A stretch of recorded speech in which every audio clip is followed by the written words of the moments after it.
이런데 좀 뭐하러 왔어? 네, 수고하십니다. 산중에 봄비가 내리는 날, 법정 스님은 암자를 찾았다. 올라가지.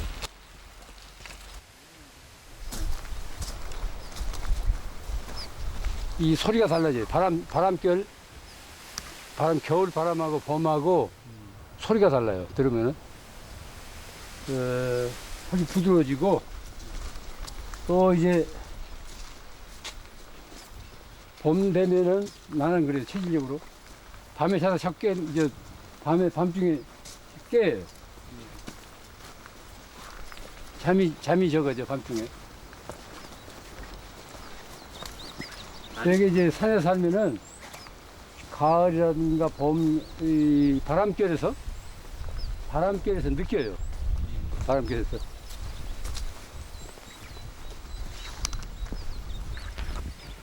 봄이 오는 소리를 몸으로 듣는다고 했다. 오랜만에 찾은 암자에 오르는 동안에도 스님은 산중의 작은 변화를 찾아냈다.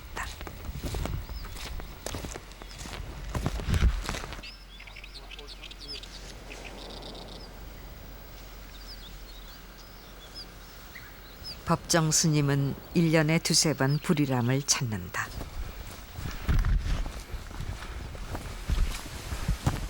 안거가 끝나고 각자 선방에서 정진하던 상좌 스님들과 만나기 위해서다.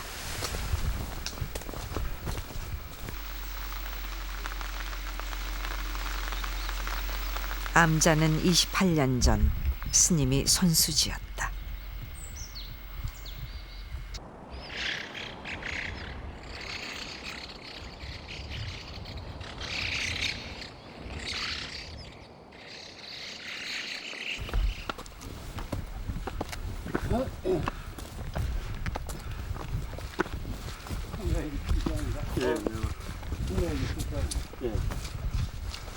어제부터 막 주셔야 하동은 다 세상하죠.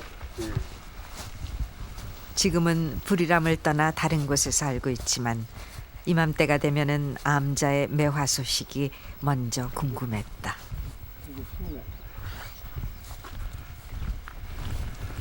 이게 피기 시작한다. 피기 시작해. 향기는 어떤 게 좋습니까? 청매하고. 청매가 좋지. 이게 청매인데 이것은 가슴 청매에서 가시도청을 저기 놔줍니다. 이게 저기 어리가지고 이건 뒤로 접붙여서 만든 건데 별로. 주인 없는 암자에서 혼자 꽃을 피운 것이 기특한 듯 스님은 매화를 한참 바라보았다.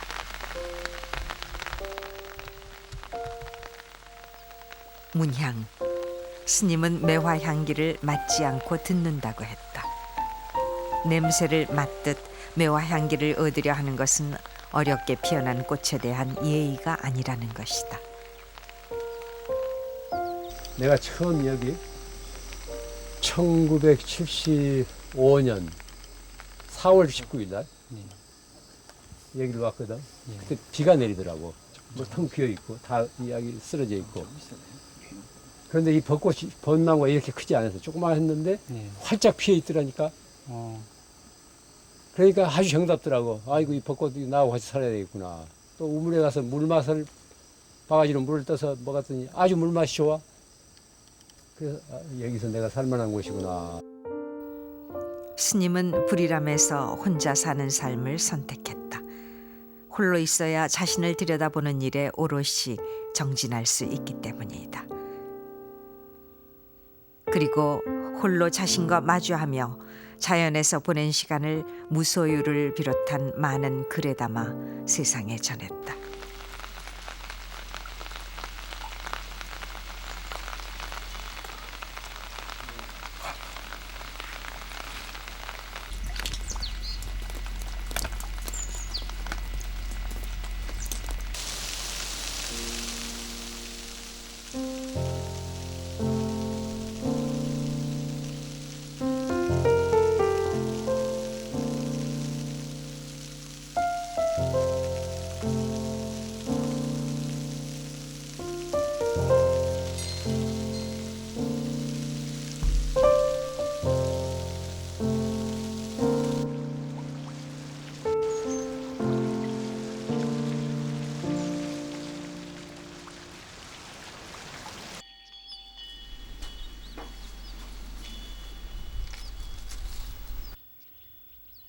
산사의 봄은 아직 쌀쌀하다. 잔솔개비로 군부를 떼는 모습에서도 스님의 간소한 삶이 보인다.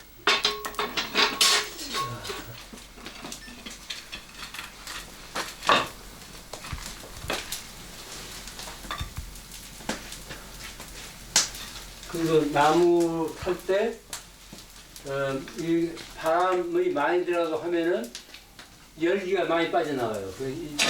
살짝 이렇게 가려놓으면은, 열기가 덜 빠져나가서 방이 보온이 잘 돼. 그런데 카메라에 이게 열어줘야겠네. 네.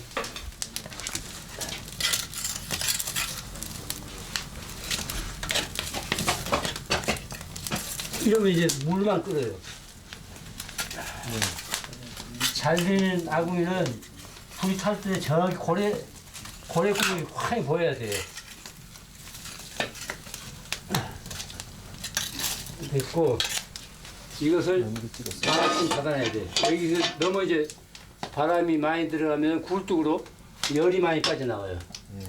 이게 이제 이 방에 축이 된다고.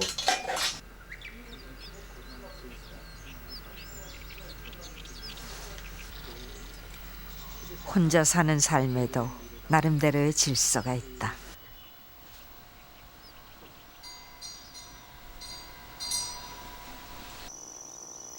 가장 큰 원칙은 간소하고 간소하게 사는 것.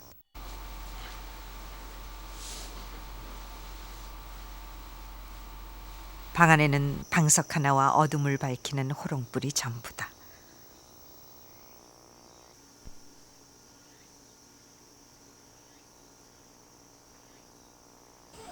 자기의 어떤 주거 공간 같은 게 대주시면 단순해야 된다고. 주거 공간이 단순해야 어떤 광활한 정신 공간을 지닐 수 있어요. 이것저것 가구 같은 자동 들어오면 그 안에 들어박혀가지고 개운치가 않잖아요. 눈에 띄는 게 많아가지고. 근데 아무것도 없으면 빈 방에 있으면은 전체적인 자기, 온전한 자기를 거기서 누릴 수가 있다고. 그러니까 어떤 의미에서 이제 출가 수행자들은 가장 표현을 이렇게 이제 할 수도 있고 가장 욕심이 많을 걸. 보통 그 가정은 성에 차지 않으니까 성에 차지 않으니까 아무것도 갖지 않음으로써 다 차지하려는 거지. 그런 게 있어요. 무언가를 갖게 되면 거기에 이제 붙잡힌다고. 말하자면 가짐을 당하는 거지. 그런데 될 수 있으면 가진 것이 적으면은 그만큼 홀가분해요. 메인 데가 없으니까. 그래서 텅 빈 상태에서 어떤 충만감을 느끼는 거예요.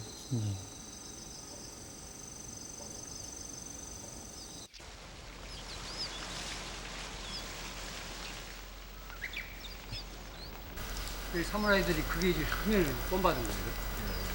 비가 그친 암자에 반가운 손님이 찾아왔다. 길들이기 위해서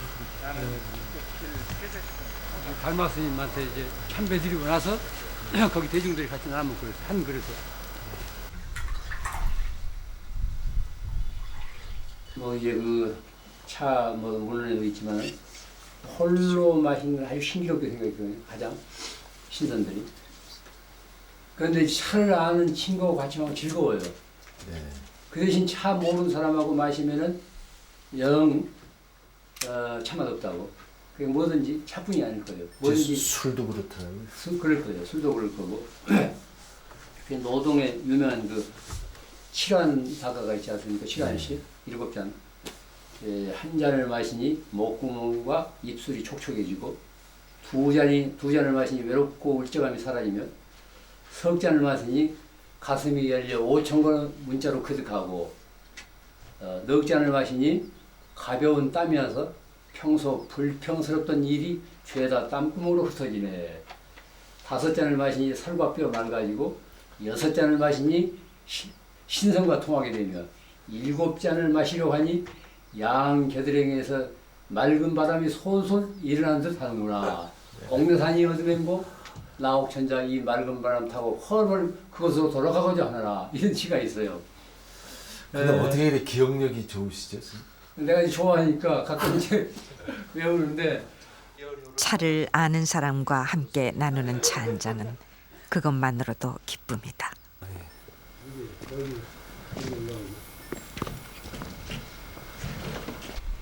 내가 차 마시고 차 찌꺼기를 예. 여기다 늘 묻어주고 그랬더니 하일 건강. 이거 아직 앉아도 안 무너집니까? 괜찮아요. 괜찮습니까?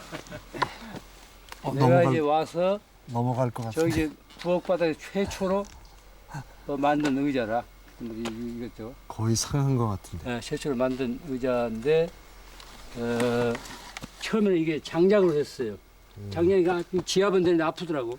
그 이것만 갈았어요. 근데 오래돼가지고 이제 덜렁덜렁하네. 스님은 승려가 되지 않았으면 목수가 됐을 것이라고 했다. 의자는 간소하고 간소하게 살고 싶은 스님을 보여준다.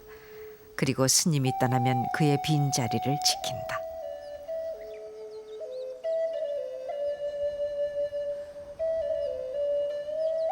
여기서 한 20년 지나 보니까 복잡해지고 또 번거로워지고 또 내 자신도 그 처음 들어왔을 때와 달리 신선한 맛이 없더라고. 그래서 그냥 저 강원도 쪽으로 이제 간 거예요.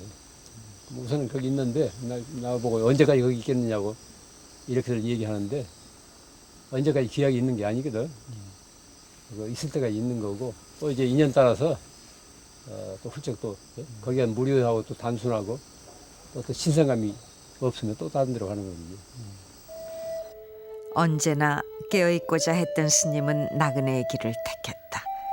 그리고 어느 화전민촌에 빈 오두막을 빌려 은둔했다. 아무도 그곳이 어디인지 모른다. 오로지 나그네로 남기를 원하는 뜻이다. 근데 거기 지금 강원도 거기 지금 마을에서 지금 거의 2km 떨어져 있다고. 그게 뭐 억지로라도 전기 끌려면 끌 수 있지. 그런데 굳이 그럴 필요 없고 있는 또 이제 살아보니까 전기 없으니 훨씬 좋은 점이 많다니까. 불필요한 가전제품, 이 물건 같은 거 무슨 거기 전기가 들어온다고 가정해봐요. 텔레비, 뭐 냉장고, 또 무슨 필요한 무슨 빵 굽는 이게 등등 뭐 잔뜩 들어올 거 아니요. 그렇게 되면 산중에서 사는 맛이 없지. 그러니까 뭐 꼭 그렇게 살려고 고집해서가 아니고 주어진 여건을 내가 그대로 이제 수용하는 거예요. 또 뭐 만약 전기가 들어오는데 또 그렇게 또 이제 받아쓸 수 있는 거고. 그러니까 요새는 내가 그런다니까. 아까도 얘기했지만 그전 같으면 그냥 내 생각대로 필요한 걸 다 그냥 억지로라도 끌어들여서 이제 누리려고 했는데 지금은 주어진 여건 그대로 받아들이면서 하니까 훨씬 마음이 편해요. 스님의 거친 손이 혼자 사는 삶을 말해준다.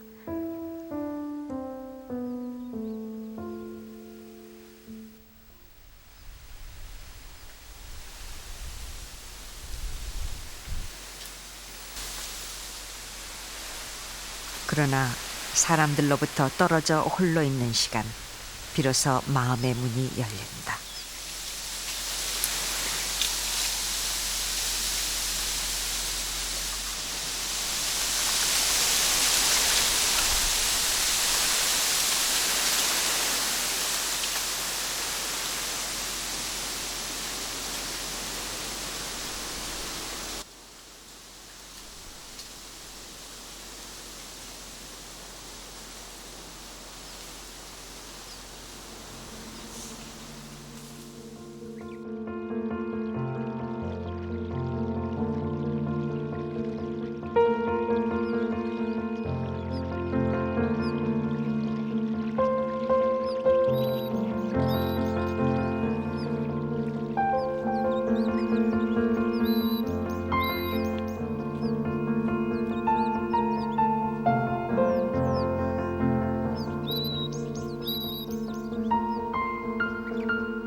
가끔 그런 질문을 묻거든.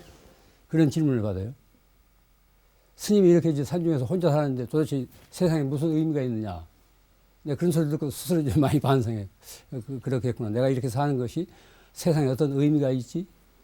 근데 가끔 이제 나를 만난 사람들이 내 이렇게 이제 살아가는 모습을 보고 뭐, 기뻐한다고, 즐거워하고 또 그런 걸 볼 때 뭐 이런 식으로 살아도 세상에 큰 폐는 되지 않겠구나. 뭐 이런 생각을 해서 스스로 만족을 하지 않지만은 우선은 뭐 이런 식으로 이제 살고 있고 또 내가 뭐 세상을 모른 채 하지 않고 그냥 내가 자연에서 얻어들은 어떤 삶의 교훈이라든가 자연의 어떤 신비라든가 아름다움을 뭐 그때그때 기회 있을 때마다 말로 글로 뭐 전하고 있는 것으로서 이제 밥값의 뭐 일부를 하고 있다고 이렇게 말합니다.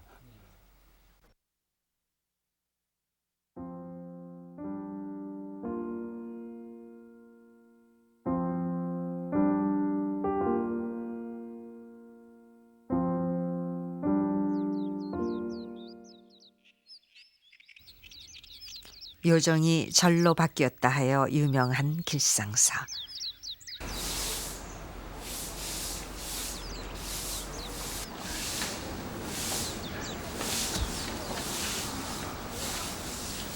두 달에 한 번 법정 스님은 산에서 내려와 길상사에서 법문을 한다. 이곳에서 스님은 일반 사람들과 만나고 맑고 향기롭게라는 시민 모임에 참여한다.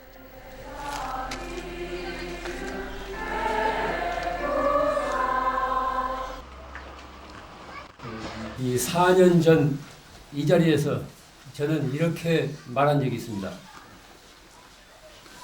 요즘 절과 교회가 거대하고 호사스럽게 치장하고 흥청거리는 것이 마치 이 시대의 유행처럼 되고 있는 현실에서 이 길상사는 가난하면서도 맑고 향기로운 도량이 되었으면 하고 원했습니다. 길상사와 맑고 향기롭게 이른 허례와 허식, 드러내는 것을 싫어하는 스님의 유일한 사회 활동이다. 드러내지 않고 소외된 이웃과 함께, 자연과 함께하며 향기를 주위에 전하는 삶이 맑고 향기롭게의 뜻이다. 점심들 다시 와세요. 요정 대원각의 소유주이던 김영한 할머니는 스님의 뜻을 따르고자 기부를 요청했고 10여 년의 거절 끝에 스님은 할머니의 뜻을 받아들였다. 요정이 사찰로 바뀐 첫날, 김수환 추기경이 길상사를 찾았다.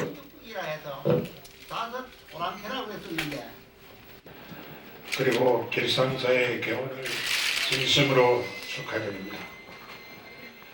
평소에 마음으로부터 존경에 맞지 않던 법정 스님께서 회주이신 길상사가 도심에서 멀지 않은 곳에 이렇게 새들의 노래와 물소리, 수려한 경관 속에 조용히 자리하게 되어 참으로 기쁘게 생각합니다.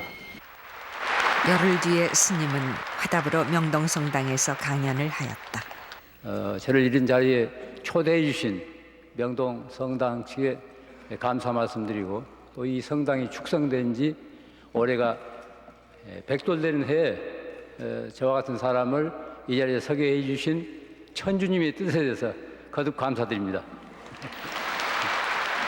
두 사람의 모습은 반목과 갈등이 앞서 있던 당시 우리 사회에 큰 울림을 주었다. 그 종교로부터 자유해질 때 종교의 어떤 그 본질에 접근한 거예요.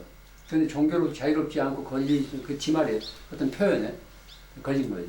그러니까 이제 마하트마 간디가 즐겨 쓰는 비유인데 히말라야에 이르는 길은 여러 가지라는 거예요. 동쪽으로도 뻗은 길이, 남쪽으로 뻗은 길, 또 이제 그 서쪽에서 이제 올라가는 길. 정상 이름은 하나인데 길은 각각 다른데 이 길만이 가장 옳다고 주장한다는 건 아니라는 거예요. 네. 12월 초 조용한 길상사 앞에서 작은 소란이 벌어진다.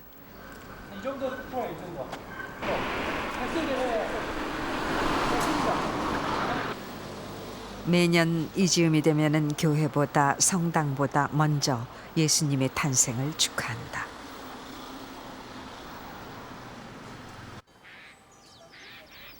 술을 마시고 고기를 굽던 요정은 맑고 향기로운 인연으로 그 모습을 바꾸었다.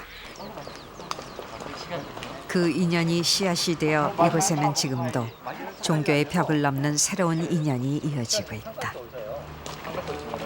저녁에 또 오시고. 작년에도 저녁에 한번 왔었는데. 예. 길상사 한켠에 조용히 서 있는 관음보살상. 사람들은 이 보살상이 마리아의 얼굴을 닮았다고 말했다. 본래 마리아상을 주로 조각하던 작가의 작품이었고 법정 스님의 뜻이 합해졌다.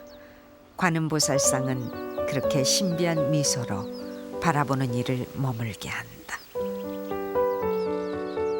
어떤 종파의 종교든지 좋은 점을 내가 다 이제 받아들인다면 내가 믿고 행하고 있는 종교 자체가 아주 건전하게 될 거예요.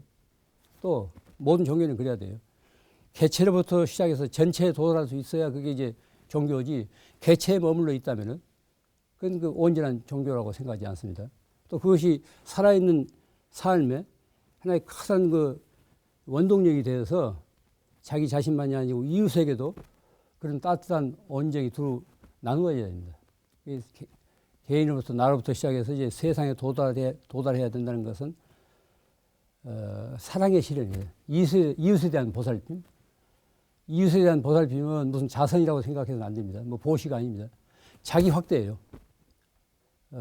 몸무게 얼마짜리, 어떤 목소리, 어떤 눈빛깔, 어떤 성미를 지닌 어떤 개체가 이웃에 대한 보살핌을 통해서 무한하게 확대돼 가는 거죠.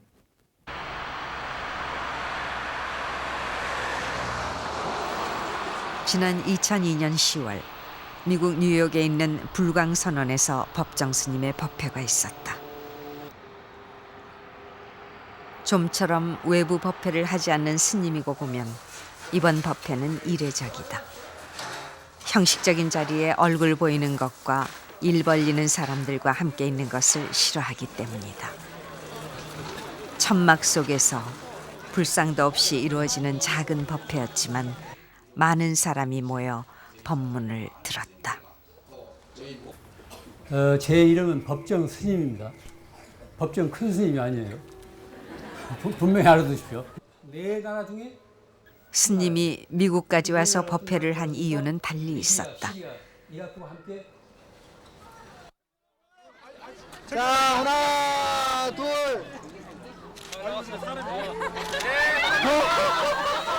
테러와의 전쟁 중인 미국 사회를 바로 보기 위함이었다.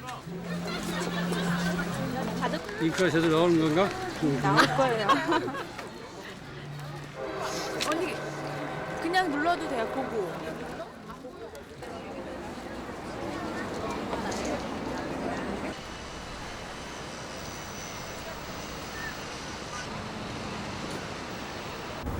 법회가 끝나고 스님은 곧바로 그라운드 제로를 찾았다.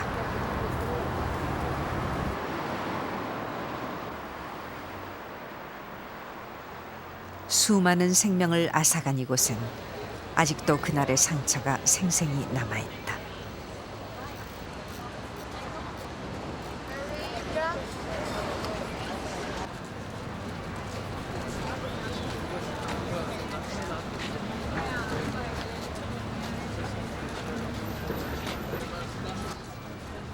참혹했던 당시의 증오가 지금까지 이어져 전쟁이라는 또 다른 증오를 부르고 있는지 모른다.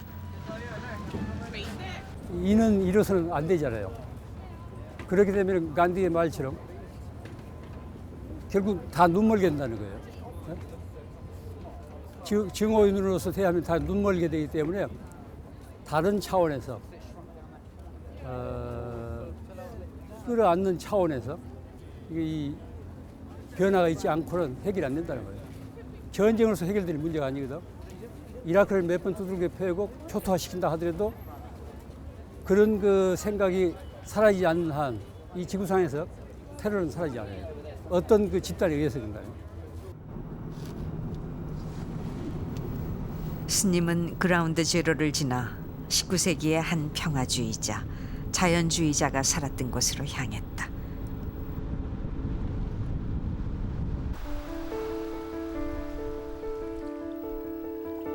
월드는 둘레가 1km 정도에 불과한 조그만 호수다.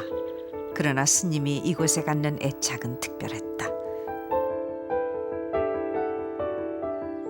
150년 전 월든이라는 책을 쓴 작가 헨리 데이비스 소로가 살았던 오두막터이기 때문이다.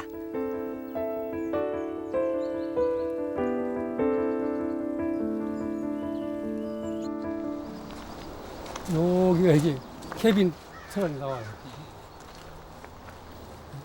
소로는 이 숲에 작은 오두막을 짓고 살았다. 이곳에서 움튼 소로의 사상은 스님의 삶과 맞닿아 있다. 굴뚝터라고 돼 있네요. 네. 침리방. 그러니까 여기서 2년 2개월밖에 안 살았어. 참 2년 2개월이라는 세월이면 길면 길지만 또 짧은 짧- 세월인데 네. 한 생에서 보면은 그렇게 이제 긴 기간 아닌데 하여튼 여기 2년 2개월 동안 여기서 산 기간이 솔로의 생애 중에서 가장 아름답고 의미 있는 생애였다는 시간이 계기였다는 거예요. 아까도 얘기했지만 여기 이제 들어올 때는 학생으로 들어왔다가 나갈 때는 스승이 돼서 나갔다는 거죠. 누가 가르쳐줬을까요? 그분이 스승이 되게끔. 자연이 가르칠 자연. 숲에서 자급자족하며 홀로 살았던 소로. 생전에 그는 자신이 쓴 글로 그 어떤 명성도 얻지 못했다. 그러나 호숫가에 오두막을 지어 간소한 삶을 살았고 그 경험을 기록한 책 월드는 19세기 출판물 가운데 가장 중요한 책으로 평가받고 있다.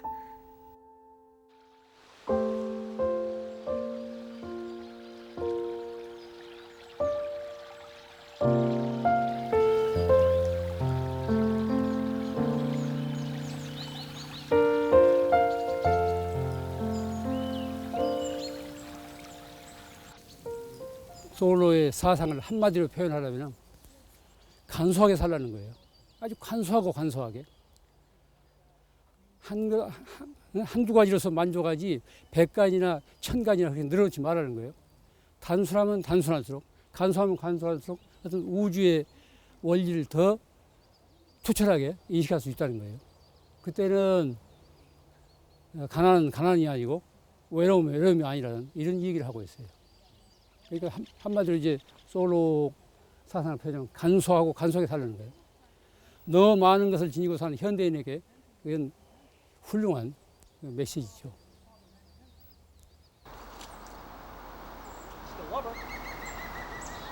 이곳에서 아이들은 소로가 말했던 인간과 자연, 자유와 평화의 메시지를 듣는다. According to the transcendental theory, 그러나 소로가 숲을 떠난 지금 nature as medicine. 그의 말과 삶은 Putting these memories 공허한 on 메아리였을까? for over 2 years. I've said 전쟁 that, 중인 미국 these words about 한가운데서 스님은 그 답이 궁금했다. mostly just a word. 그 돌스토이 글에 보면 그런 게 나와요. 당신들 미국 사람들은 왜 솔로 같은 사람들의 말을 듣지 않고 정치가나 군인들 말만 듣느냐. 그런데 이 지금 돌스토이의 말은 이 현재에도 유효하다고. 솔로 같은 이런 사람들의 말을 그런 사상이 귀를 기울인다면은 저렇게 무슨 그 어디 침략 전쟁이라든가 이런 게 감히 생각하지 않을 거예요. 이제 돌스토이 그 말이 아주 그 의미심장하다고.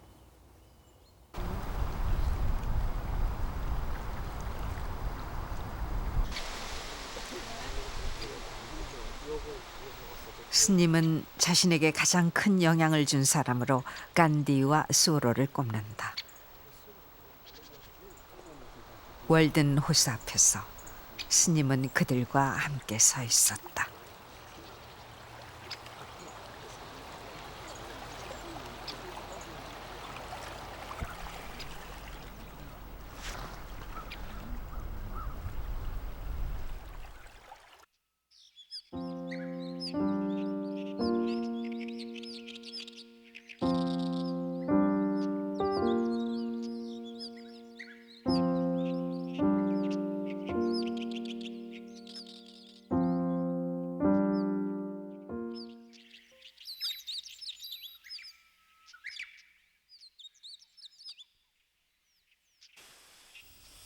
8월 말 여름 정진인 한거가 끝나고 스님은 다시 불이람을 찾았다.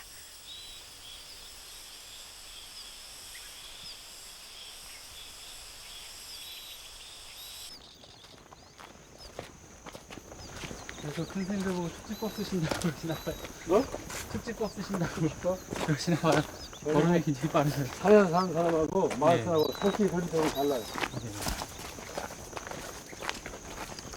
천천히 다니면 더 피곤하다고.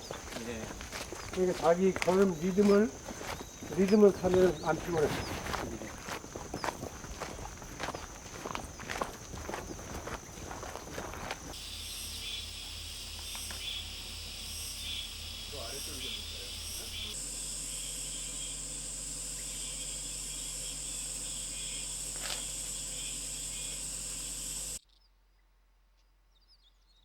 이맘때 암자의 주인은 하늘과 바람 그리고 새들이다.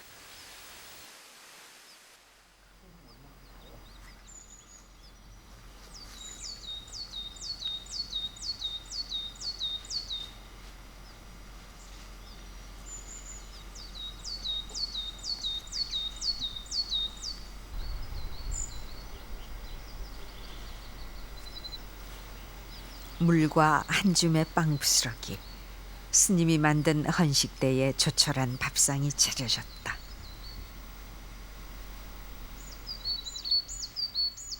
헌식은 산속에서 살아온 스님의 오랜 습관이다.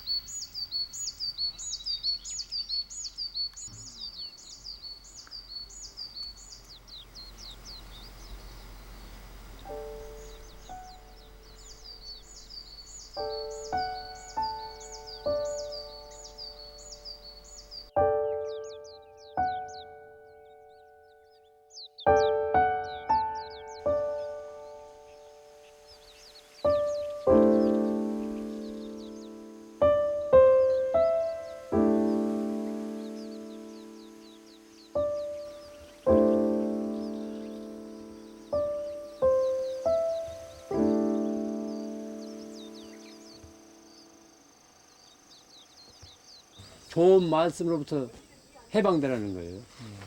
이런 데 오면은 모든 것으로부터 놓여나서 그냥 홀가분하게 자연과 자연의 품에 안기라는 거예요. 그냥 입 다물고 그냥 바람 소리에 귀를 기울이고 하늘도 보고 또 나무도 이렇게 바라보고 그냥 편안한 마음으로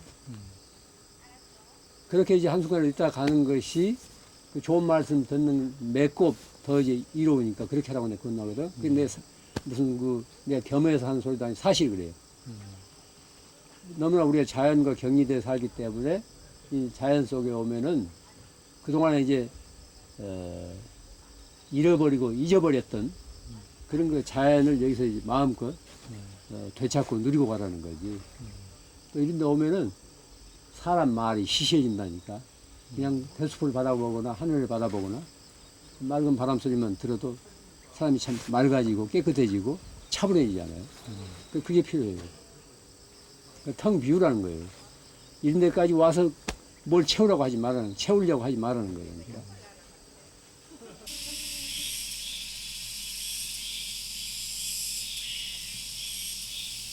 땅을 파서 만든 작은 연못에 하얀 연꽃이 피었다. 안에 뭐가 있는 것 같아요. 뭘 벌레가 있는. 지난해 옮겨 심은 백년이 드디어 꽃을 피운 것이다. 꽃송이는 굉장히 많이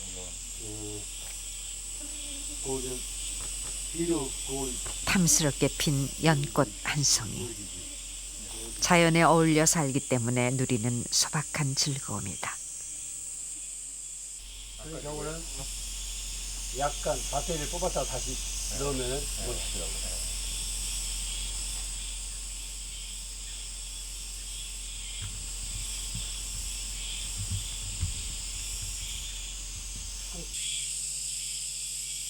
하늘과 산, 자연 속에는 사람들이 놓치고 사는 것들이 숨어 있다. 밤에 자다가 달 보니까 달 보느라고 숙면이 안 돼. 가끔 일어나서 문 좀 열고 보고. 그게 이제 그냥 소년 같은 집 갔는데 우리가 이제 새끼 밥 먹고 뭐 일하고 뭐 공부하고 또 이제 뭐 반일하고 여러 가지 일과 중에 그것도 중요한 일이라니까 이 생각해야 돼요. 일반 사람들은 생각 못 하는데 우리가 달을 바라본다거나 신인물 소리를 이렇게 신인물 소리에 귀를 기울인다는 것 이것도 살아가는 일 가운데 중요한 몫이라니까 현대인들은 그것을 놓치고 있다고 자꾸 상막해지는 거지. 그런 것을 자연을 접합으로 해서 사람이 시들게 돼요. 그런 어떤 어떤 삶의 리듬 같은 걸 지닐 수 있다고.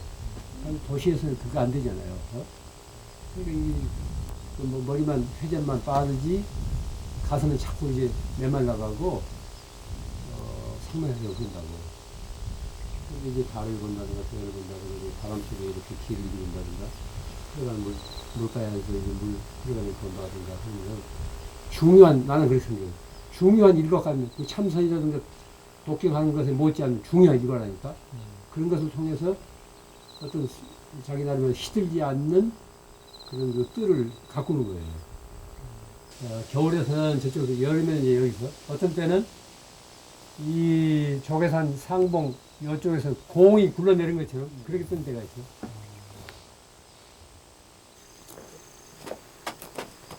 오늘 저 발이 좋겠어. 발 보러 갑시다.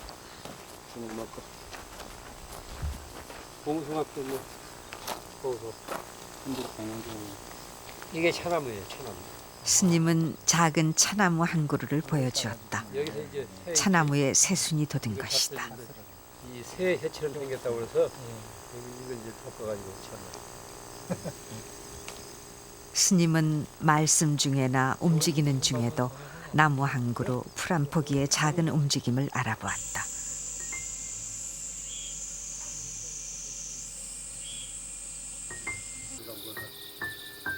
소원들 빌시오, 소원들. 여름밤 앞산에 떠오른 달은 어느새 불이람 마당으로 굴러 들어온다.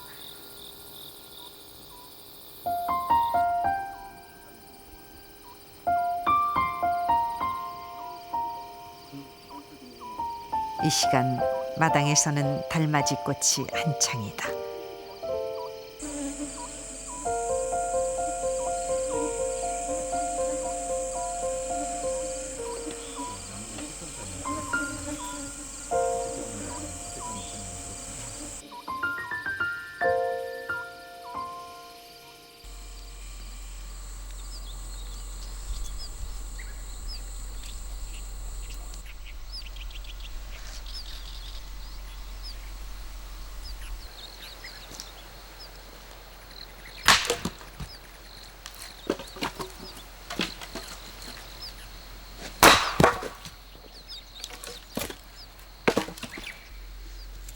찬바람이 불면 불이라면은 장작 패는 소리가 공기를 가른다. 산중에서 겨울을 나기 위한 준비다.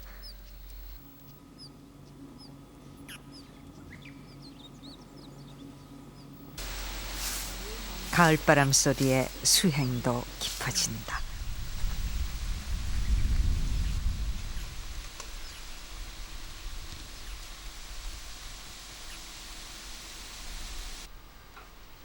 참선에 들어간 상자 스님을 대신해 정갈한 닭이가 산사를 지키고 있다.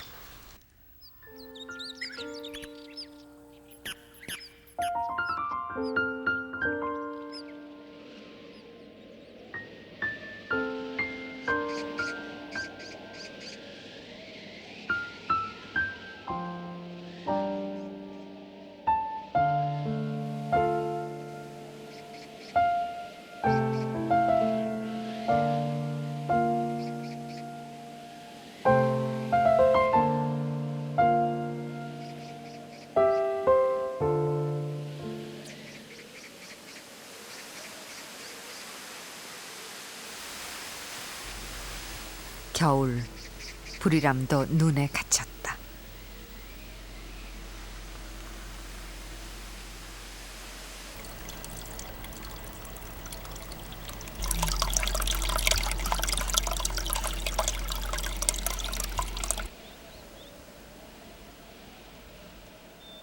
정진 중이던 상자 스님이 헌식대에 물을 놓기 위해 밖으로 나왔다.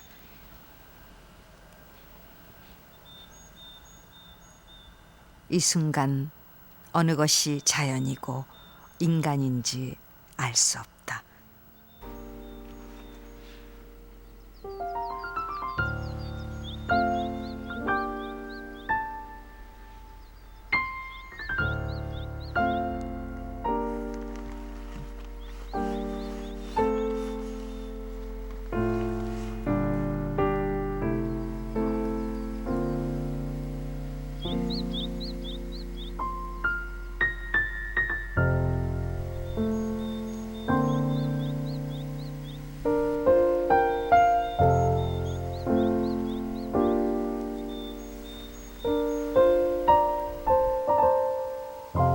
새들이 가고 암자는 소리 없이 적막하다.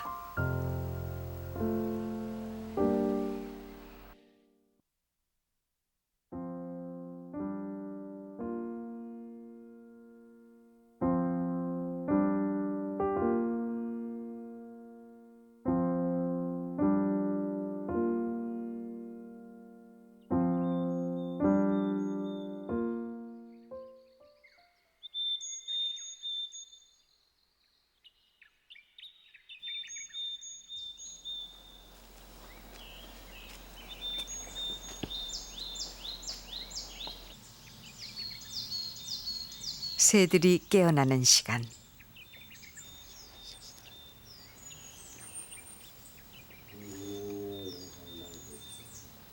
스님의 하루는 예불로 시작된다. 누구의 간섭도 허락하지 않는 경건한 시간.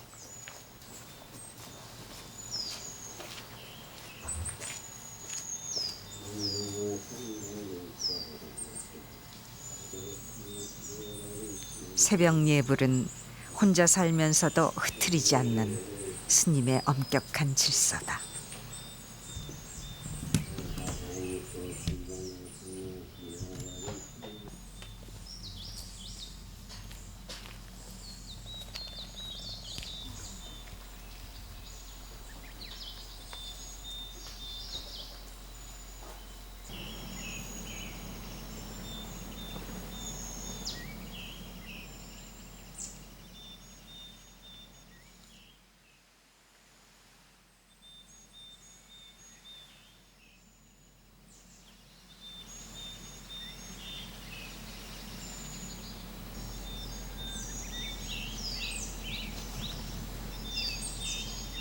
화두라고 할까요?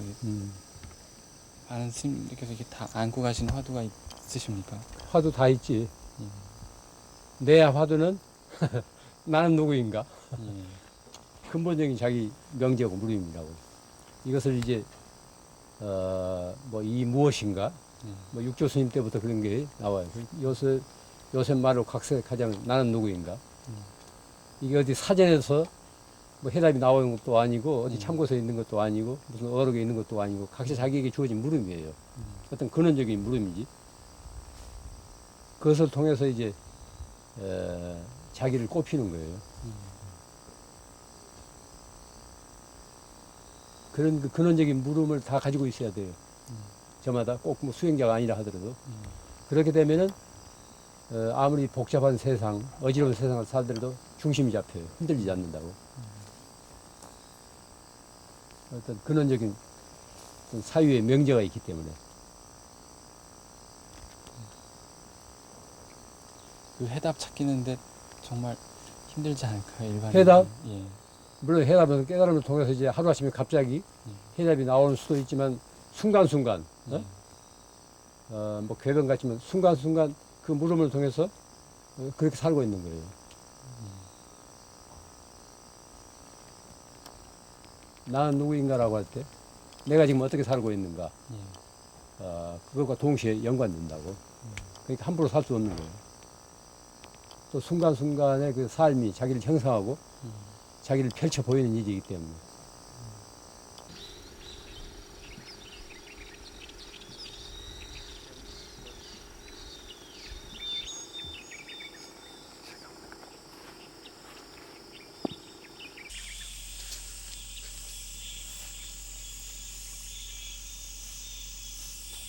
예불이 끝나고 암자에는 평범한 일상이 돌아온다. 손수 밥을 짓듯 빨래는 매일 해야 하는 일과다.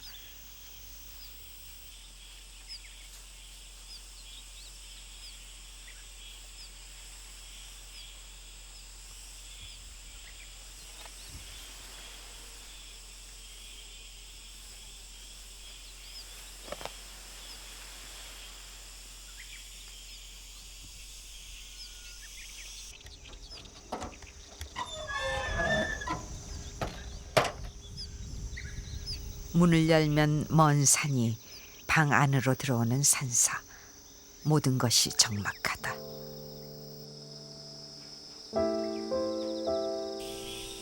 스님이 그나마 가장 많이 소유하고 있는 물건이 책이다. 책을 아끼고 즐겨하지만 동시에 책 버리는 일을 수없이 되풀이하며 간소한 삶의 질서를 지킨다.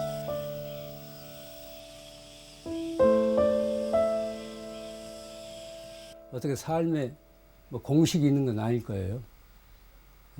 적어도 이제 우리 같은 사람은 뭐 보편적인 것은 아니면 어떻게 하면 보다 단순하게 간소하게 살 것인가, 이게 제일 관이라고.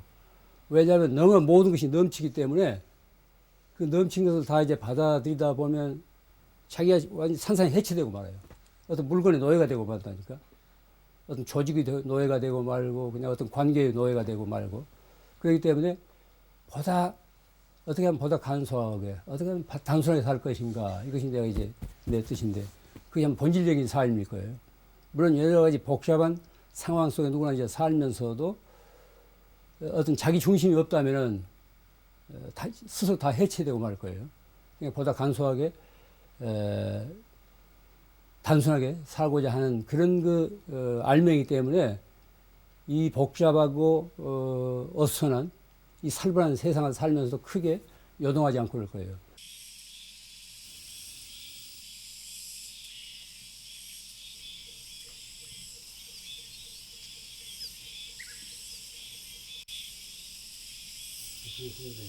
스님이 상저 스님과 찬물을 다리고 있다.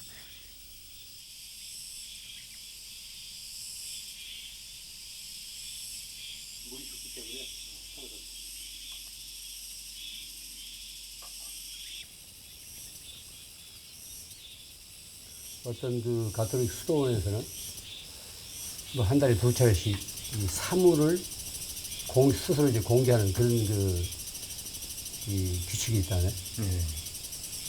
그러니까 그 말은 무슨 소리인가 하면 남 앞에 내놓기 전에 스스로 알아서 가질 것만 가지라는 거죠.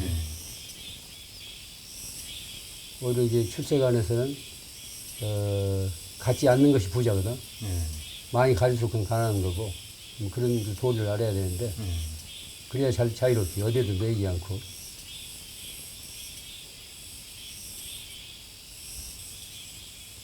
그 누구 주려면 살아있을 때 줘야 돼요. 물건이란 그래. 그 물건을 가졌던 주인이 죽게 되면 그 물건도 다시 같이 죽더라고, 빛을 잃어요. 누가 이제 죽은 스님들 물건 가지라면 썩뜨게서 안 가진다고. 살아있을 때 주면은 너도 갔는데, 그 물건도 그 사람이 죽으면 같이 따라서 죽기 때문에, 뭐, 죽을 수가 있으면 살아있을 때 줘야죠.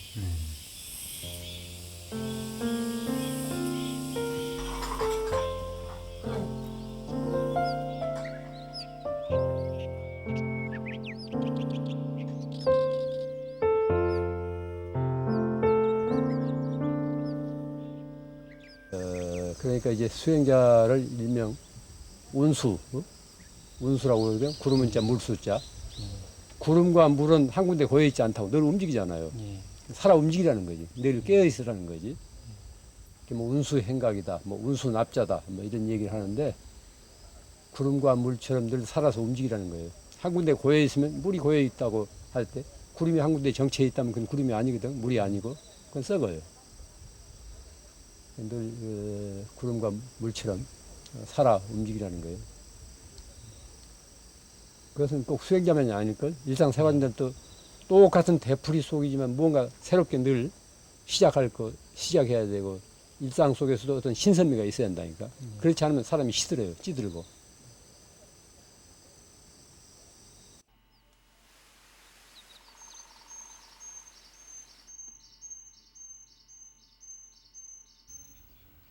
깊은 산 속의 암자에는 어둠이 일찍 찾아온다. 새와 풀벌레 소리도 잦아들면 산사는 밤을 준비한다.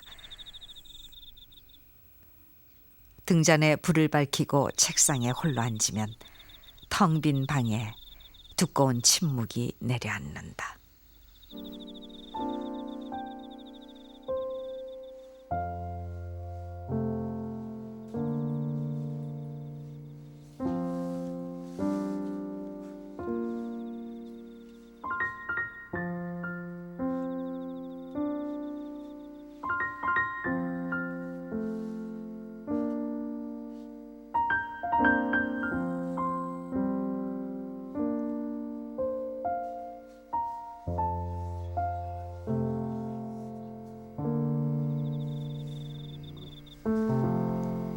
처음에는 한밤중에 일어나는 밤이 두려웠다고요. 밤에도 기침이 나오니까. 근데 요즘은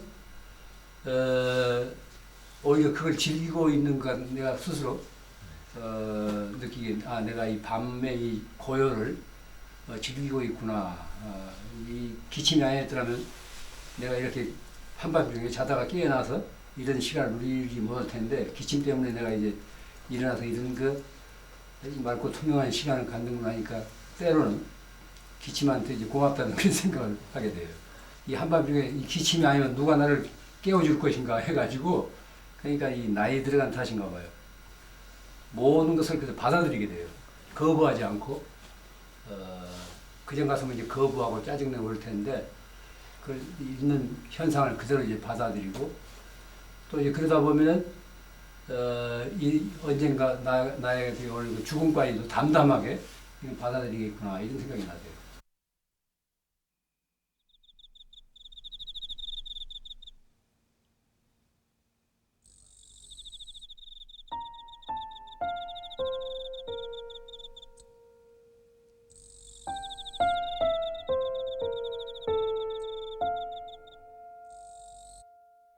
쌍둥이라 하더라도 다 특성이 있다고. 똑같은 세상이 하나도 없다고. 그러니까 각자 이제 그러한 모습으로서 이 세상에 초대받은 하나의 나그네들이에요. 그러니까 각자 이제 어떤 삶의 몫이 있잖아요. 누구도 닮아서는 안 됩니다. 지금 우리 모두 정보화 사회라든가 뭐 이런 거 산업사회에서 제일 문제가 모두 닮으려고 한다고. 아파트라는 주거 공간에서 똑같은 판에 박힌 주거 공간에 살기 때문에 가구도 비슷비슷하고 음식도 비슷비슷하고 뭐 출퇴근 시간이면 여러 가지 또 이제 똑같은 프로를 보고 그렇게 거의 사람이 자기 특성을 자기 빛깔을 잃고 닮아간다고. 그런데 그런 그 흐름에 그대로 무비판하게 편승해서는 안 돼요. 닮아가면서 깨어 있어야 돼요. 깨어 있어서 자기 빛깔과 자기 향기와 자기 나름의 특성을 세상에 펼쳐 보일 때 세상에 나온 보람이 있죠. 전체의 어떤 조화를 이룰 수가 있는 거예요. 그렇지 않고 모두가 닮아서 그냥 똑같이 한계까지 그렇게 산다면 세상 사계절이 없는 세태처럼 상막할 거예요. 그러니까 저마다 자기 몫을 이것이 이제 개인의 삶에도 플러스가 되고 사회적으로도 건강한 조화의 한 몫을 할 수 있는 삶이 된다면은 어떤 상황에서 어떻게 살더라도 그것은 이 값 있는 인생이 될 수 있다고 저는 늘 그렇게 생각합니다.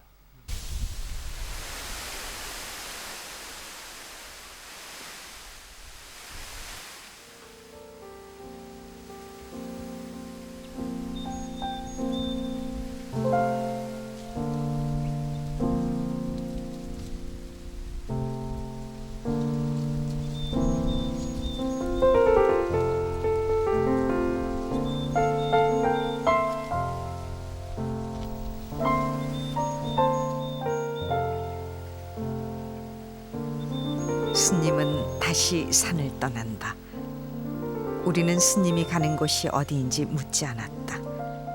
대신 스님이 우리에게 묻고 있다. 당신은 지금 어디 있는가? 내 말을 듣고 있는 당신은 어디 있는가?